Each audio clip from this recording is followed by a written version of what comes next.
Hi to all, welcome back to my channel. ఎలా ఉన్నారు? బాగున్నారా? నేను చాలా బాగున్నాను. సో నేను ఈరోజు మళ్ళీ దోశలు వేసాను. అబ్బా, ఊకే దోశలేనా అని అనుకుంటున్నారా? కానీ ఈసారి మటుకు మినప్పప్పు బియ్యం దోశ కాదండి, వెరైటీ దోశ మైదా పిండితోనమాట. ఇన్స్టెంట్గా దోశ ఎలా రెడీ చేయాలో మీకు చూపిస్తాను. చాలా అంటే చాలా బాగా వచ్చాయండి. మైదాపిండి తీసుకొని కొద్దిగా పెరుగు, కొద్దిగా వాటరు, అలాగే కొద్దిగా ఉప్పు, కొద్దిగా ధనియా పౌడర్ వేసుకుంటే చాలా బాగుంటుంది టేస్ట్ అయితే. సో రెండింటిని ఇలాగే దోశ బ్యాటర్ ఎలా ఉంటుందో అలాగే కలుపుకోవాలండి.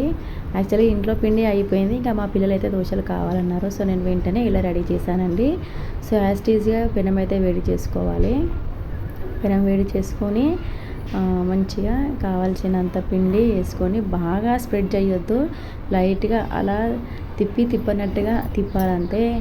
ఎక్కువగా తిప్పినామంటే మొత్తం అంతా ఖరాబ్ అయిపోతుంది అనమాట. సో చూడండి, ఇలాగే అవుతుంది. కానీ ప్రయత్నిస్తూ నేనైతే ఫలితం అయితే పొందానని చెప్పొచ్చు అనమాట. ఫైనల్గా ఆయిల్ వేసుకొని మంచిగా వెనకాల ముందు కాల్చుకోవాలన్నమాట.